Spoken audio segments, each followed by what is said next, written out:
VPUSA, welcome back to another video. In this one, we'll be reviewing the Samsung Galaxy A04e smartphone here in Kenya. So this is a budget smartphone from Samsung, and we'll just go through the features, the specs, what you get in the box, and by the end of the video we will seek to answer the question whether it's worth buying this phone here in Kenya in 2024 and beyond. So without wasting any more time, let us begin. So the Samsung Galaxy A04e was first announced by Samsung in October of 2022, and the phone was subsequently released in November of 2022. This video is going out in 2024 January, meaning this phone is roughly 1 year old.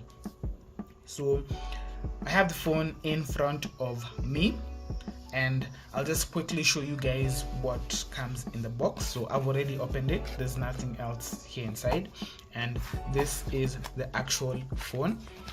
Now it comes in this protective paper, and I've already switched on the phone just to save some time, and you can see the screen looks quite lively, and yeah, it looks quite good.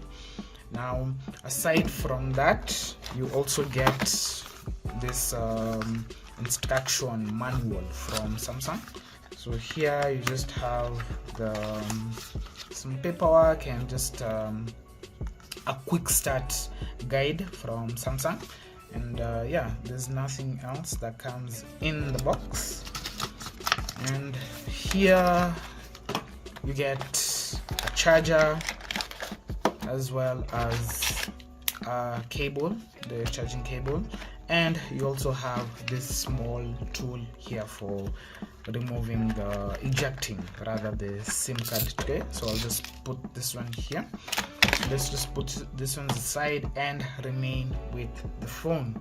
Just turn it on again, and yes, this is the Samsung A04e.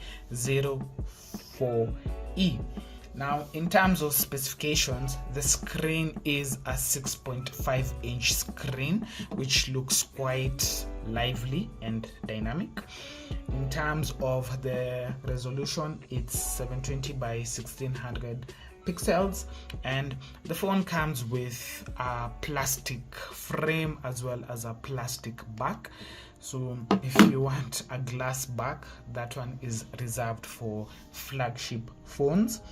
And this phone comes with the option of a dual SIM option or a single SIM option. This specific model is a dual SIM option, so if you do decide to get this phone, just be sure to confirm that it's the dual SIM option, and we can just confirm that by checking the SIM card tray. So you can see that the SIM card tray comes with 2 SIMs as well as the memory card holder. And you see, once you remove the SIM card, it just tells you that, okay, check that you have removed the SIM card tray, and just put this back in and just say okay. Now the phone features a 5000 milliamp battery, which is sufficient for most users. Even if you're a heavy user, you'll find it quite difficult to basically drain this battery within a day.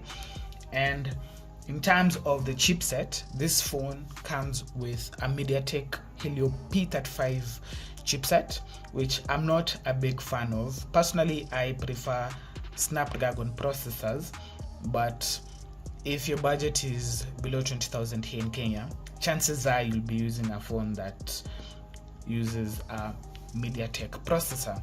So what's the big deal about the processor? Well, in the smartphone market, we have MediaTek and Snapdragon being the largest chipset manufacturers. Apple also manufacture their own chipset, but those ones are used in Apple products. So for budget offerings, you'll mostly find them using MediaTek because they're cheaper, and for higher end phones, you'll find them using Snapdragon. So for me, in my experience, MediaTek processors aren't future proof. If you get a MediaTek phone, chances are after 1.5 to 2 years it will start really disturbing you. The phone will become slow and largely unusable, so you really do get what you spend in when it comes to smartphones. Now the next feature of the phone is the RAM. Now this specific model, let's just check the RAM. You just come here to settings and you come here to battery and device care. So this specific phone comes with a RAM of 3 GB and the storage is 64 GB. So for the A04e, the RAM ranges from 2 GB all the way to 4 GB, and the internal storage ranges from 32 GB all the way to 128 GB. So just be sure to confirm the specs when you are picking up this phone. And the good thing is this phone comes with micro SD slot, so if you're a heavy user and need more storage, you're also sorted. In terms of the cameras, the phone comes with a dual camera setup. So you have your 2 cameras here, the primary one as well as so it's a wide one and a depth one and a flash. The camera is rated at 13 megapixel for the wide one and 2 megapixel for the depth one. Again, it's just sufficient. I know it's not the best camera phone out there, but it's sufficient. If you take pictures during the day where there's sufficient light, you won't have any issues. But if you go to a dark place or it's at night, then you will not have the best of photos. In terms of the selfie camera, in front here it's a 5 megapixel selfie camera, and again this phone, it does not offer high-end specs. So for the video capture, you won't get any 4K video here. It's just 1080p at 30 flips per second. So it won't produce the best videos, but it also won't produce the worst. So it's sufficient. Sufficient is the word that I will use. Now the phone still comes with a 3.5mm jack here at the bottom. Here you still have a 3.5mm jack, and the phone also comes with a USB Type-C charging port, which is a very big advantage. You know, a lot of manufacturers in the budget space, they tend not to offer the USB Type-C, specifically Infinix are convicts when it comes to that. And you see, most manufacturers are moving to USB Type-C. Even Apple, from iPhone 15 and beyond, they will be putting USB Type-Cs on their phones. So it's just easy having one cable that everyone will use. And if you're still using a micro USB phone in 2024, then you really need to have a meeting with yourself, because the world has moved to USB Type-C. And I'm hoping the likes of Infinix will also stop those jokes that they've been having, and they will offer USB Type-C on all their phones, especially their budget phones.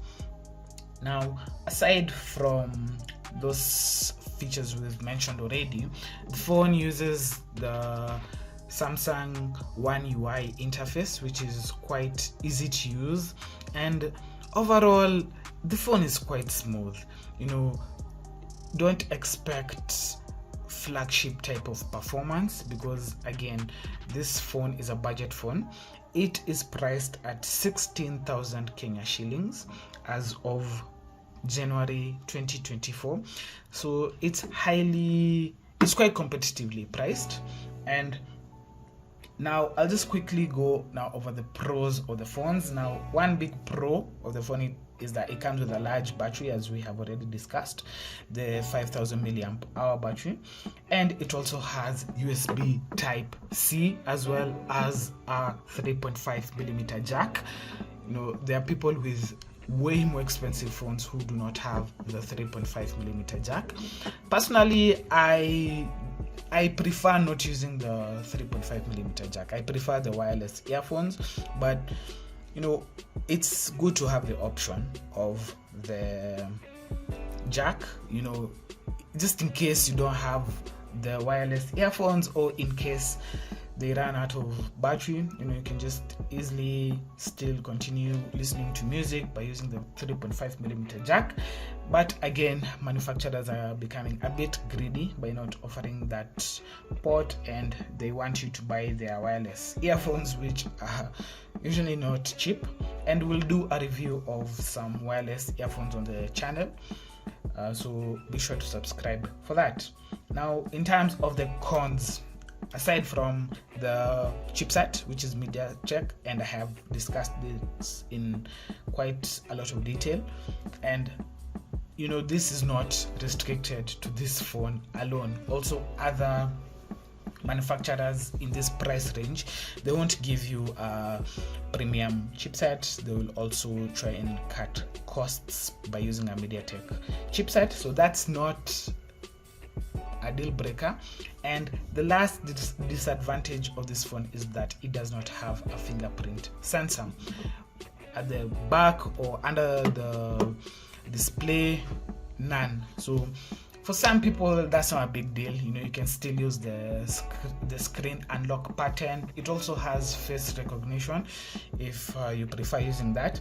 So that's 50-50. For some people, it's a deal breaker. For other people, it's not. Personally, I just love the fingerprint reader because it's so convenient to use. You just put your phone and instantly the phone is unlocked. But it's not so much of a deal breaker. Now, given that this phone retails for 16,000 shillings and it's 1 year old, and we're in January 2024, is it worth buying the Samsung Galaxy A04e? Well, in my honest opinion, I'd say yes, it is worth considering the phone. The other alternatives in this price range are the Redmi 12C from Xiaomi, as well as the Redmi A2, and those phones come with a fingerprint reader, and they also offer you a slightly better screen and slightly faster performance due to having better chipsets. But it's not something that you'll easily notice. You know, you'd need to have used a really nice phone and then use this one and then use the Redmi phones to notice any difference in performance. But for day-to-day use, this phone it's sufficient. That again is the word that I will use. This phone, again, it's a budget phone. We're talking about 16,000 shillings. I'm sure also Infinix and the likes of Huawei and Tecno also have other offerings in this price range. But if you really love the Samsung brand and you just want a reliable phone that doesn't have a lot of bells and whistles and is convenient for, let's say, the average person who is in high school, or for you're buying it for your parent or somebody up country who doesn't really need fancy features and all that, then this phone is sufficient. It's not the best phone, it doesn't have the best specs, but it will suffice for most people's day-to-day use. So this specific model is just a few weeks old. So far, no issues with it. I'll continue using it, and after a few months we will do a long-term review just to give you an idea of how the phone has been in use so far. So again, in 2024, this phone is worth using, but if you're watching this video in 2025, I don't think this will be the best phone for you, because I'm sure by then better models will have come out and we'll also feature them in the channel. But for now, 2024, if you only have 16,000 to spend on a phone, this is a very good option for you. And we have come to the end of the video. Thank you so much for watching. If you have any comments or questions, be sure to leave them down in the description, and feel free to share the video, like it, and subscribe to the channel. We will be doing other product reviews and other lifestyle videos for you. And thank you so much again for watching. Wishing you a lovely day ahead, and bye for now.